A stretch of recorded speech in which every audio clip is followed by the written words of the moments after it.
Assalamualaikum warahmatullahi wabarakatuh. Alhamdulillahirabbil alamin. Asyhadu an la ilaha illallah wahdahu la syarika lah. Asyhadu anna Muhammadan abduhu wa rasuluh. Sallallahu alaihi wasallam la nabiyya ba'da. Subhanaka la ilma lana illa ma 'allamtana innaka antal alimul hakim. Allahumma 'allimna ma yanfa'una wanfa'na bima 'allamtana wa zidna 'ilman nafi'an. Faqala Allah ta'ala fil Qur'anil Karim. A'udzu billahi minasy syaithanir rajim. Bismillahirrahmanirrahim. Wa la taqrabuz zina innahu kana fahishatan wa sa'a sabila. Sadaqallahul 'azim. Bapak dan ibu-ibu, hadirin dan hadirat jamaah rahimakumullah. Alhamdulillah kita sampaikan kepada Allah. Allah sehatkan kita bisa datang ke surau Nangko melakukan tugas sebagai seorang muslim salat zuhur secara berjamaah. Kita berusaha menjalankan perintah Allah semaksimal mungkin. Dan kita berusaha menjauhi larangan Allah sekuat tenaga. Maka itulah perintah Allah kau untuk menjaga aturan syariat yang disebut dengan takwa. Fattaqullaha mastata'tum. Patuhlah kepada Allah, jalankan perintah Beliau, jauhi larangan Ia. Itu bahagian dari kewajiban kita kepada Allah yang harus kita lakukan setiap waktu, setiap saat. Salam dan salam mari kita kirimkan pada junjungan kita besar Muhammad sallallahu alaihi wasallam. Kita masih membahas dosa-dosa besar. Yang pada kesempatan kini kita membahas dosa besar yang ke-12 yang disebutkan oleh Imam Az-Zahabi. Penomoran itu tentu berdasarkan ijtihad beliau bahwa ada dosa-dosa besar yang beliau kelompokkan 70 dosa besar atau al-kabair, dan penomoran 1 sampai sekian itu pendapat dan ijtihad beliau. Berdasarkan buku itu, kitab yang beliau tulis itu, dosa besar ke-12 itu adalah dosa besar orang berzina. Bapak dan ibu-ibu hadirin berbahagia, semakin tua mua dunia nangko, semakin mudah orang bermaksiat. Kalau dulu orang bermaksiat, bapak dan ibu-ibu, pergi ke tempat yang jauh. Tapi kini bapak dan ibu-ibu, anak sekolah pun kadang-kadang sudah melakukan perbuatan maksiat.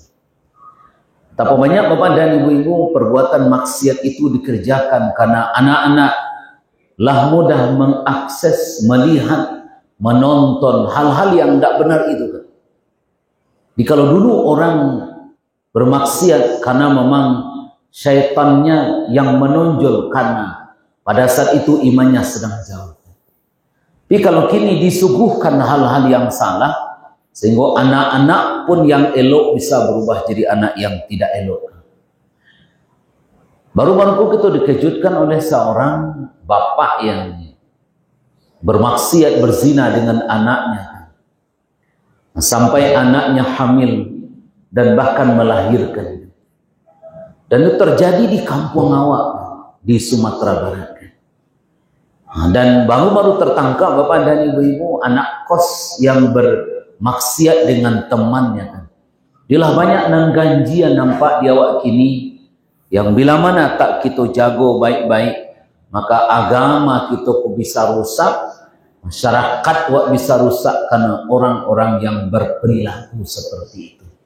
Salah satu penyebab tentu karena mudahnya orang kini di tangannya bisa orang bermaksiat. Orang kini kalau jual narkoba tidak perlu paikian kamari, cukup jual HP saja. Orang kalau berjudi kini tidak perlu pergi ke tempat judi, cukup jual HP saja kan. Karena orang kalau mentalnya yang sudah berjudi, ase bisa nyujudikan. Jalan ibu-ibu berdua yang mereka sama-sama kenal, dilihat dari belakang.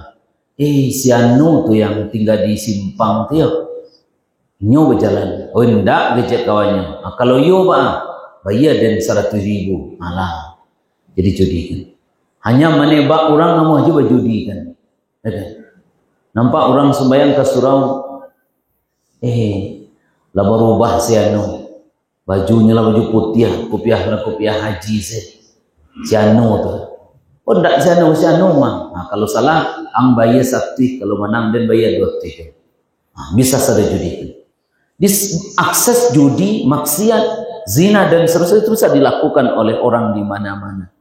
Karena memang Bapak dan Ibu, salah satu faktor terbesar itu adalah karena kemajuan teknologi tidak dipergunakan untuk hal-hal yang positif.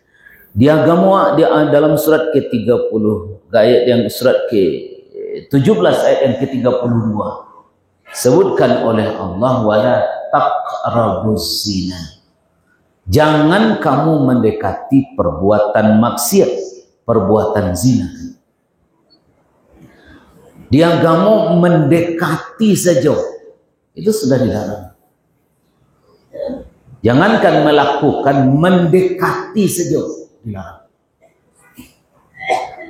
Jadi kalau naik orang di tempat-tempat itu berpotensi orang bermaksiat di situ, apakah ketika orang sedang beralik atau sedang organ tunggal atau sedang hiburan malam, ya situ ada minuman keras dan mungkin orang berzina, la taqrabuz zina. Lucu memang kalau pemerintahan nagari memfasilitasi orang berzina. Lucu memang kalau pemerintahan memfasilitasi orang minuman keras. Lucu memang kalau pemerintahan dari level nagari sampai ke Indonesia negara membiarkan orang minuman-minuman memabukkan. Maka jamaah rahimakumullah, itu pertama diingatkan Allah, wala taqrabuz zina, jangan mendekati zina. Karena pekerjaan itu keji. Pekerjaan itu maksiat. Pekerjaan itu tidak pantas dikerjakan orang yang berakal sehat. Pekerjaan itu adalah pekerjaan terlarang. Dan itu adalah cara yang tidak benar yang ditempuh oleh manusia. Maka itu jagoan nakwa elok-elok kan. Setelah dicoba orang teliti, Bapak dan kenapa orang bermaksiat? Karena salah satunya adalah karena perempuan suka berpakaian tapi telanjang. Ada hadis Nabi katakan sinfani min ahlina. Ada 2 kelompok manusia yang diajak bicara oleh Allah. Jangankan mereka bisa, Bapak dan Ibu-ibu, masuk surga, diajak bicara. Mereka takkan masuk surga. Tidak akan melihat wajah Allah, tidak diajak bicara oleh Allah. Walahum adzabun alim. Bagi mereka azab yang pedih. Satu adalah perempuan berpakaian tapi telanjang. Berapa banyak hari kini nangko Bapak dan Ibu-ibu, kita sabuk saja. Bagi awak yang mendengar, kalau ingin wak selamat dari azab Allah, jauhi ikut. Karena 2 disebut Nabi, 1 pemimpin yang tidak adil. Nah, awak pemimpin skala kecil kan, rumah tangga, ya kan, kecil-kecilan. Tapi kalau semakin tinggi pemimpin, semakin tidak adil, semakin tidak mungkin mereka masuk surga. Atau Bapak dan Ibu-ibu payah sekali bertanggung jawab.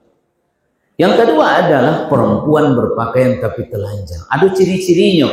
Kalau dikarajokan iko berarti awak membiarkan kalau tiba suami istri wak masuk neraka, takdik membaui harumnya surga.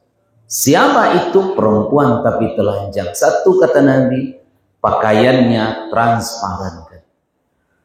Belum mengingatkan ke awak nan sesurau nangko, awak sama laki-laki, biarlah bini awak untuk awak. Tak usah diajian ke orang. Kalau lain bajunya tipih dipakainya, saja hari kini jangan biarkannya memakai itu. Ibu-ibu labiah-labiah yang perempuan nan memakai. Kalau ada baju awak tipis, jangan dipakai juga. Ancak diajian ke orang-orang di sawah. Biar dipakai nyuri-nyuri sawah, takwik buruang kan. Jangan pakai di awak leh. Baju lah jaleh, bukit tinggi lah jaleh dingin. Pakai lo baju na jarang kan. Kalau awak pakai juga, rasa bisa di akhirat. Kalau suami membiarkan, bahkan suami yang menyuruh, olah suami yang dayus namanya, nyobiarkan orang yang berada di tanggungannya bermaksiat, sementara nyo mampu mencegahnya. Yang kedua, pakainya ketat kan. Ya kan? Di kalau ibu-ibu pakaian itu ketat, jangan dipakai kan.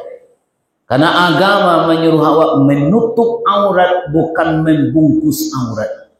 Sagadangko kakinya, sagadangko sarawanya. Mangoknya manggari bajunya. Barang kadang kapalo baputa-puta kan sabalik. Jangan awak pakai kahadi awak tuh. Ya. Ibu yang pakai sarawak sempit tuh digiginya di wawau langsung kena gigi. Karena tidak ada batas antara kulit dengan itu. Awak mesti ingatkan. Kalau ada anak awak ingin kan tak boleh aja. Kalau dipakainya jo cabiak bajunya tuh, seru banget. Tapi kalau apa lo nang gata-gata kan, mau di artis dulu lah stik. Kan lagi kadang-kadang apa nang gata-gata kan. Lapang nami baju go, jongkok karuang sen, agak sampai lah stik. Itu kata Nabi, perempuan berpakaian kebetulan itu salah satu faktor terbesar. Coba berpakaian muslimah baik ke pasar, orang tak tertarik, orang tak ingin bermaksiat dengan dia. Tapi bagi orang yang berpakaian seperti itu, itulah faktor pemadam itu pendorong terjadinya perbuatan fahisyah wasa'a sabila. 3, Bapak dan Ibu-ibu, pakaian tertutup tapi sebahagiannya tanganmu. Ini kan ibu-ibu yang kerja di bank kalau mulai pakaian muslimah. Tapi lucu, aku tiko di oroknya baca biak panjang-panjang. Itu pakaian tapi telanjang. Kalau tahu enggak Pak pusat desainer Indonesia aku di Paris kan. Paris itu pusat agama. Orang Kristen situ. Kasih tu orang buat berguru kan. Dia dipikirkannya lah pakaian nan cocok untuk umat Islam. Segala macam Bapak dan Ibu-ibu dilakukan mereka. Tentu bagi awak, jauhi dia awak elok. Apalagi orang tua kan. Kadang kan ada orang tua. Untuk karambia kan. Makin tua, makin berminyak kan.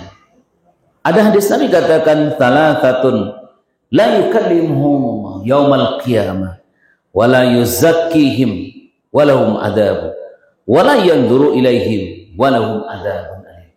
3 kelompok manusia tak dilihat oleh Allah, tidak disucikan oleh Allah. Bagi mereka azab yang pedih, secara bertingkat disambut di Nabi awak, tidak diajak mengecek, tidak disucikan. Tidak, bagi mereka dapatkan azab yang pedih. Siapa yang 3 kelompok itu? 1, syaikhun zani. 2, malikun kadzdzab. 3, ailun mustakbirun. Ada 3 kelompok manusia dalam Imam Muslim. Yang ketiganya kok secara bertingkat disabui azabnya kan. Tidak dilihat di Allah, tidak diajak mengecek, tidak masuk surga. Bagi mereka azab yang pedih. Siapa nanti kok manusia abnormal? 1, pemimpin yang pembohong. Awak memimpin kau ibu-ibu berkorban, tapi pemimpin yang pembohong itu takkan pernah masuk surga. Bara banyak pemimpin berjanji, tapi sudah selesai janji, hilang sudah janjinya. Dua, kata Nabi, adalah ailul mustakbir. Orang miskin sombong lo lah. Nyo minta sedekah, dawa agiah sedekahnya. Awak lo dikatoi. Apa gagah pi imai. Lah dia agiah piti 2000 lah. Piti pak banyak 2000. Ceke pak kon. Itulah ailul mustakbir. Apalagi orang miskin yang tidak mau beribadat ke Allah. Lah jangan lewat bansai kerajo asalan saja asa parut leka makan indah lo sembayang. Ailul mustakbirun. Itu disebut Nabi awak. Yang ketiga Bapak dan Ibu-ibu, akalah syaikhun zani, orang tua pezina. Seharusnya pangana lah ke pintu kubur, tapi bermaksiat gitu.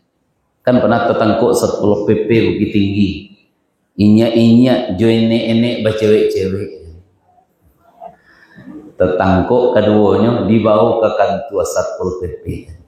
Bayangkan inya join enek pacaran. Nanti lagi dia kini kan.